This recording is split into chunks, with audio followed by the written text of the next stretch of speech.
Regarding the call from the president, I wonder why Hussein purports to know who the president calls and who he doesn't call. This is ridiculous. No, I'm not going to engage in this. This is ridiculous. It's very simple. This is the number of the president. He's saying I'm telling you nothing, no such thing happened. Let him substantiate it. Let's not do a back and forth here. It's not worth it. I've said Morara and team and any other Kenyan can hold the government accountable, but do it truthfully. I'm not going to engage in a back and forth about whether the president called him. I'm telling you, the president did not call him. I work for the president. It's very simple. Let Morara substantiate. There are many ways to do that. Watu wa Kenya hamjambo. Hamjambo tena. I come from a family of real warriors of this nation. My great-grandfather, Senator Joseph.K, was the first senator of Kisii in the Majimbo system after independence. And my late grandfather, Honorable George Morara the late, was a member of parliament for West Mogrango. Unfortunately, both of them lost their lives in circumstances that cannot be coincidence. Honorable George Morara, for instance, died in an assassination because of questioning the death of Tom Mboya. Honorable George Morara had traveled to Zambia. He was on a trip, a parliamentary meeting trip to Zambia. And the killer of Tom Mboya, apparently the government had said that it had charged him with murder and had hanged him, sentenced him to death and hanged him. But when my grandfather was in Zambia, he found the killer of Tom Mboya. When he came to Nairobi, he was very livid. He called a press conference and said, we want to exhume the grave of the killer of Tom Mboya and confirm that this person was actually killed. Apparently the government had organized for him to run away to Zambia. So when he went for a fundraiser in Kakamega, after the fundraiser, as he was driving towards Kisumu, a lorry hit his vehicle, a lorry that was never found and never traced, the lorry. It hit his vehicle head-on intentionally. And then his vehicle rolled down the hill, and the people got out of the lorry and went to the vehicle. And when they realized he has not died, they hit him with blunt objects until he died. Yeah, that is a gruesome death of George Morara, but he lives on. His spirit lives in us. It lives in the rest of the family. And much as his death was tragic, we've already knelt down and prayed with my family, and we've broken generational, patterns. And I don't think that merely because it happened in my family, it will still happen to me. If I worry too much, I'll not do what I'm doing. Because what I'm doing is extremely risky in the sense that I'm pursuing corruption and saying it as it is, as somebody else would not say it. And in the pursuit of corruption, there are people who have benefited from it, and these people are powerful, and they hold positions that are extremely powerful, and they control even our security agencies. I've had incidences where my phone is tracked, my phone is tapped. I've had incidences where our vehicles that number plates cannot be traced on NTSA hang around my house. I've had such incidences, and even as I go to look for this project, remember some of these projects are in the most interior parts of our nation, sometimes in forests. For example, yesterday when I was doing the water housing program, that's inside a forest, so anything could happen. But I live my life to God, and I believe that God is going to preserve me as he preserved King David during the time he was being pursued by King Saul, because he had a great future for him. So if I worry too much, I will not do what I'm doing. But I understand that my family is worried. My kids are too small. I have two children. They are too small. They don't understand what's going on. Yeah. But my parents, my wife, my uncles, my aunts, my best friends, my lawyers, they are worried. But much as they are worried, they know who I am. And they know I must do what I'm doing. I had a difficult background because, you see, my mother gave birth to me when she was still in high school, and she had to go back to school, and I was raised by my aunt. My aunt was now my teacher in school because she was a teacher, and my mom at home. So my mom had to finish school, then come back for me. So I was raised up in Kisii. I went to a local primary school called Nyankononi Primary School. I used to walk barefoot to school. Then later I came to Nairobi. I went to New Life Junior Academy. Then later I went back to Kisii to St. Andrew Kawa Boys, where I was number 5 in Nyanza province in KCPE. I made my way to Maseno School. I was very talented in drama and music. I brought a lot of trophies to the school. But somewhere along my line in Maseno School, I was expelled from school. I think I got into a confrontation with the administration, and it had something to do with the prefects and how much power they have and how the administration treats them. So for that reason, there's one time actually when I was naughty. This one I deserved it, because we had a small punishment for not writing notes for geography at the school farm, and we had music at Maseno University across the fence. And decided hakuna vile muziki inaweza kwenda cheza hapa across the fence. Nope. And we are here suffering. Yes. So like the prodigal sons, we crossed the fence. So for that one, I deserved it. I was suspended for sneaking out of school. And my mom told me, you know, I didn't have a budget for, I was sent for a roll of barbed wire. And my mom told me she's not going to buy a roll of barbed wire. I should find a way of finding it. So nikapiga hustle kidogo kuosha maji vyombo, nikaletea my mom, nikamwambia we have a roll of barbed wire. I was readmitted back to Maseno School, but somewhere along the way when I got involved into student activism, I found myself out of the system. Then I hung around hustling. I started hustling when I'm 16 years old. By the time I was 16, I could afford a belt, a good belt. So at least nilijipanga mapema. But I decided that I have to go back to school because you can be a rich fool. So I went back to school and joined Form 4 straight. In fact, part of Form 3 sijasoma mimi. Nilienda hiyo shule, the principal, I told him, I don't have time to repeat. I just want to do this Form 4 and get whatever I will get. Yeah. Now the principal told me, I'll not send you away for school fees. It's called Matthews Otieno. But I'm only giving you one task. I need you to score an A. And I delivered. You scored an A? I promise and I deliver. In fact, even before I delivered the A, I took the school to the first National Science Congress. I had a science project for physics where I was using transistors to form logic gates. And these logic gates, I was using them to do automatic ventilation for hospitals. And then I went to the first National Drama Festival, beating Maseno School actually. Yeah, then I got the first A, since it was established in 1979. In fact, the points I got, nobody has gotten them. Yeah, ever since I left this. I've done many things. In terms of hustling, I've done many things. I had a hotel at Kawangware 56. I lived at a single room in Kawangware, Soko Mjinga, where we were paying 1,800. I've sold avocado that used to come from Kisii then for at 5 bob. Then we sell it at 15 bob. Used to make good profit. Should go back to that business. I even taught mathematics and physics at Kabiro Secondary School. Before I got saved, I had a wines and spirit in Kao and Daniel Kao Skari. When I gave my life to Christ, I realized I cannot sell alcohol and be able to commit myself to church. Because I gave my life to Christ and decided, hiyo nimewacha. I've done online writing. I've tried to sell insurance. I've tried to sell land. I've done a number of things. And today, yes, I do furniture business. I've employed over 85 Kenyans. Yeah, directly I have 85 employees now. It is in Nairobi. We have a branch in Nairobi in Utawala. We have a branch on Kangundo Road. We have a branch in Eldoret Annex. We have a branch in Bamburi in Mombasa. Wow. Yeah, we do good furniture. At least we believe so. And I believe if this country was fair, if the economic policies of this country were fair, by now I should be headed towards being on the Forbes list. But because the economy is somehow skewed in a way that unless you are a person who lacks integrity, you're not able to grow very well through the ranks. We've stagnated somewhere as business people because of access to capital. Just unbelievable.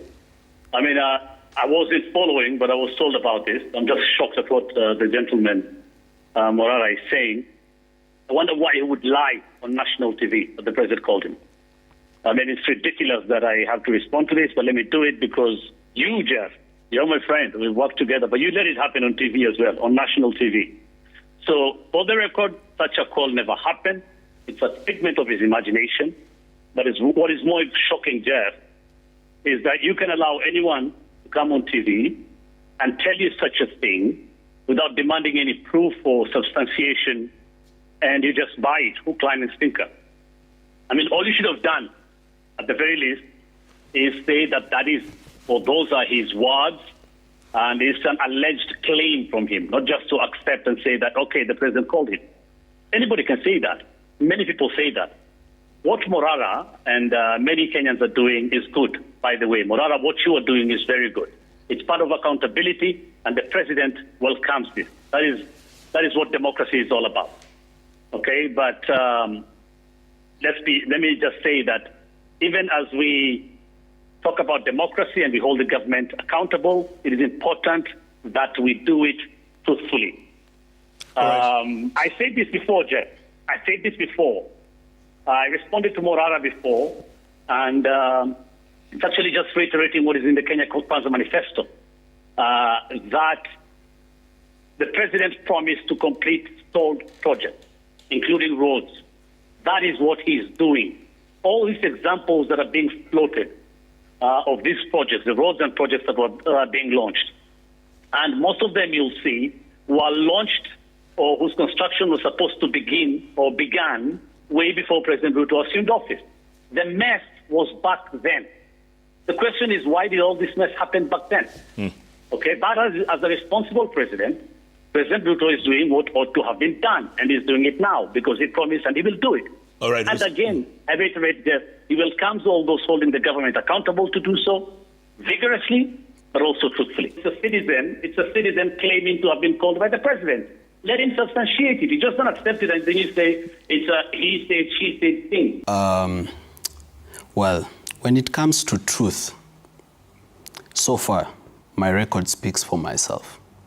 Everything that I've told Kenyans has turned out to be truthful, and even him, Hussein Mohamed, has not been able to controvert any of the projects that I have visited in the 19. Regarding the call from the president, I wonder why Hussein purports to know who the president calls and who he doesn't call.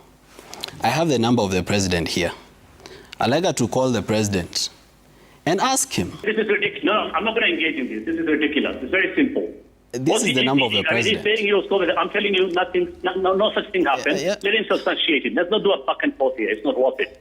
I've said Morara and team and any other Kenyan can hold the government accountable, but do it truthfully. I'm not going to engage in a back and forth about whether the president called him. I'm telling you, the president did not call him. I work for the president. It's very simple. Let Morara substantiate. There are many ways to do that. I don't think it is necessary anymore. I've told you, here's the number of the president, isn't it? It's here. His Excellency Dr. William Samoei Ruto. And I don't know why Hussein purports to know who the president calls and who he doesn't. I did not say I spoke with Hussein Mohamed. I said I spoke with the president.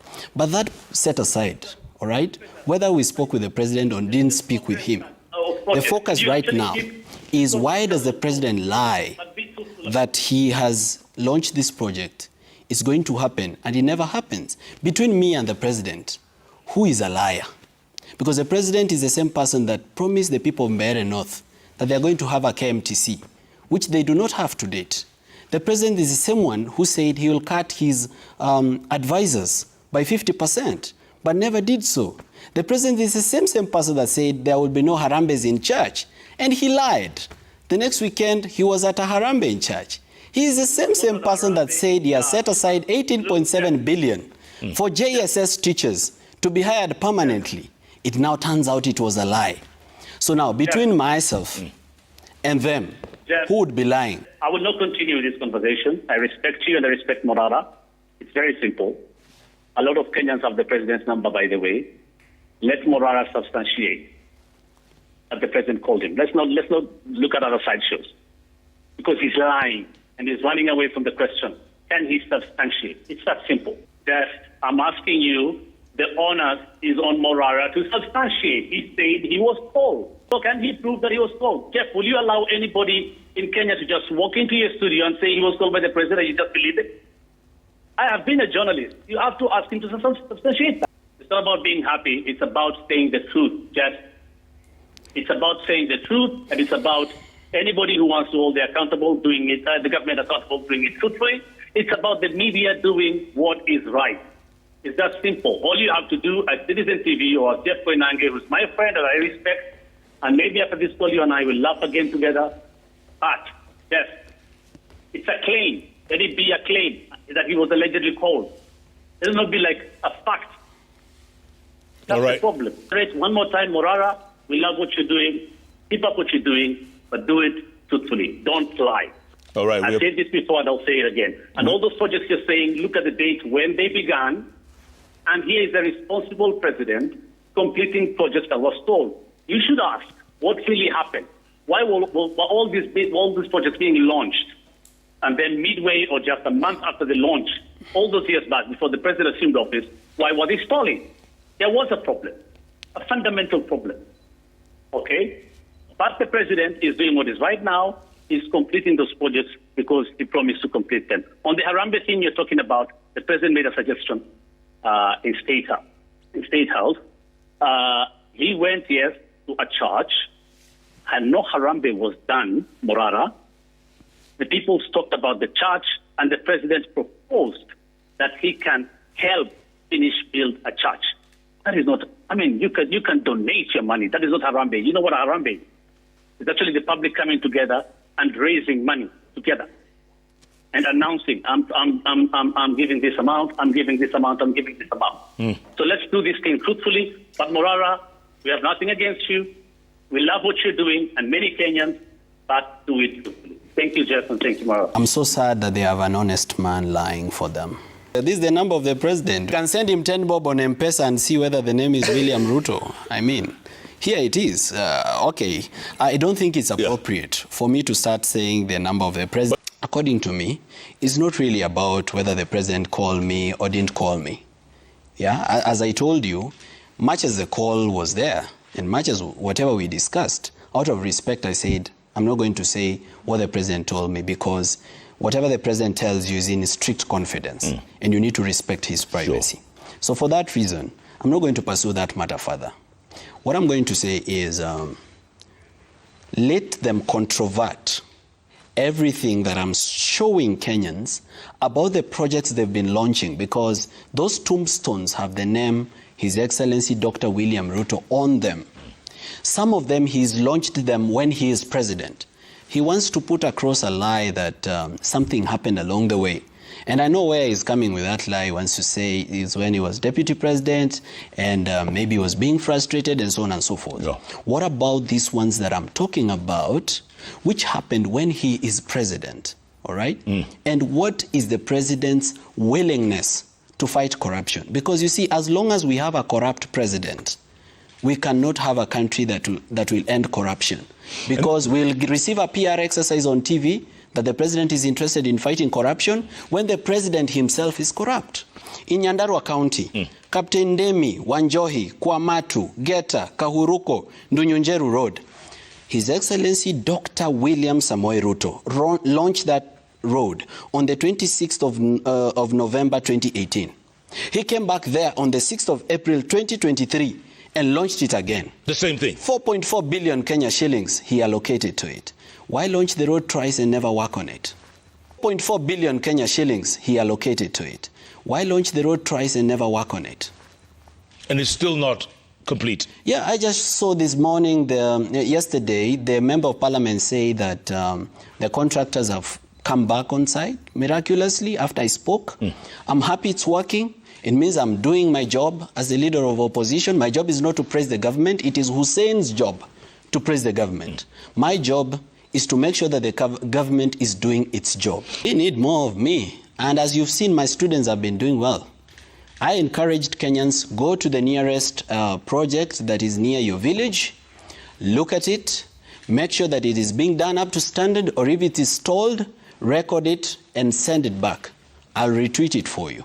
And Kenyans have been doing that. There are places that have not gone, that Kenyans have already gone, and they've recorded videos. For example, a Kenyan went to Masinjeri Primary School where 1 million shillings was spent to buy goalposts. For a primary school. Goalposts? Yes.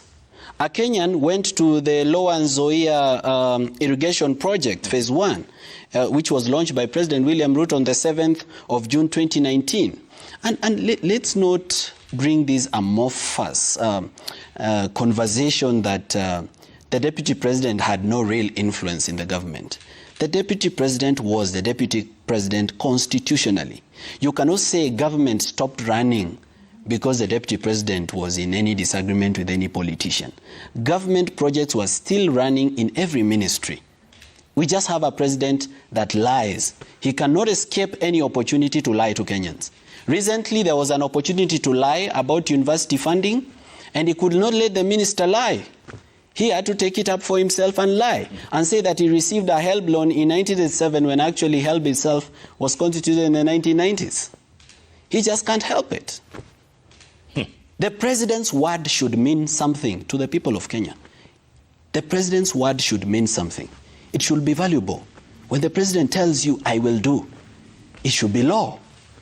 But now we have a president who just promises and promises and promises, but he has no intention of doing it. Just playing politics throughout, and the politics of dishonesty. This is a one-term president. We can't have this. If he doesn't resign before 2027, yeah, then he's a one-term president because he's not going to win that election in 2027. There's only one problem in Kenya. These corrupt individuals have acquired so much billions for them to campaign, and we've commercialized our politics. So we have two problems. We've commercialized our politics and allowed the politicians to steal. So they're the ones with the highest amount of money to run an election. But I can assure you this, Jeff. If you send me your 1,000 bob, and your cameraman here send me 100 bob, and some people in the diaspora send me this, and I have enough money to run against President William Ruto, oh, you'll have a hell of a time. You'll have a hell of a time. He'll not believe it. Never been charged with a criminal. I've never been convicted of a criminal offense. He doesn't have anything against me. What will he be saying in his rallies? But I'll be having a lot to say, including his 900-acre ranch in Kilgoris, where his own neighbor doesn't have last-mile connectivity. I was there personally at his ranch in Kilgoris, where he even has a private airstrip where he lands. Yet his neighbor doesn't have last-mile connectivity. He has diverted a contractor that is supposed to build the Kilgoris-Lolgorian road to his private home to build his road. This president is out of his mind. For sure, the young people of this country are extremely disappointed with the amount of dishonesty from this president. We even expected that when he appoints his cabinet, he's going to be, trimmed down the cabinet, because we were complaining about wastage of public funds. Why do we need to have a Ministry of Environment and still a Ministry of Water and Sanitation? This is one and the same thing. Have them as one ministry. Why should we have a cabinet secretary without portfolio? What the hell is that? That's like saying car without engine. Or human being without brain. Well, right, yeah? Isn't it? Absolutely. Or mother without child. It's unbelievable that we can have a cabinet secretary without ministry. And yet, Mfanyakazi bila kazi. Bila kazi. That's a joke, for sure. We expected that, for example, he would disband this thing called the Ministry of Civil Service. Why should we have a Ministry of Public Service when there is the head of Civil Service, the Public Service Commission, and every other government agency? Every county has the Public Service Board. The judiciary has the Judicial Service Commission. Parliament has the Parliamentary Service Commission. So why are we having the public service? Why do we have a Ministry for East African Community Affairs when we have the Ministry of Foreign Affairs? Why do we have ASAL's development when it can be in the Ministry of the State Department of Economic Planning? We just have a bloated government of people driving around with flags, wasting public funds. For example, I told you about this road. You see, this road keeps coming to my mind. In Murang'a, Ikumbi, Kagundu Road. Kenha paid a contractor 1.4 million on the day of the launch to just set up a tent for the president to just, where he will stand and say, hii barabara sasa itatoka hapa, itaenda mpaka hapa, itaenda mpaka kule. They are burning public funds in fuel to go and launch roads that they don't intend to complete or even do. To our president, God has given you a chance to lead this nation. You're already a billionaire, no secret. There is nothing more that money can do for you. Money has already made you president. There is nothing above this. Please, if you really care about corruption, begin with yourself.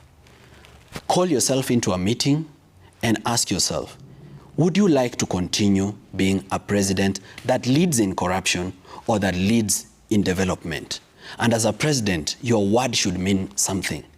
Don't lie at every opportunity. You are breaking our hearts, you are disappointing us, you are depressing us. Because every time we wake up and remember that you are the president, we are traumatized. You need to remember that you are leading people, not graves. Care about us. Care about the children of Kenya. Do not be very happy to transport and export your most energetic and brilliant labor of the youth of Kenya to go build other countries just because you've built a very corrupt system that does not create opportunities for them. Mr. President, I want to assure you that the silence that you feel today is not peace. It is the silence before a storm.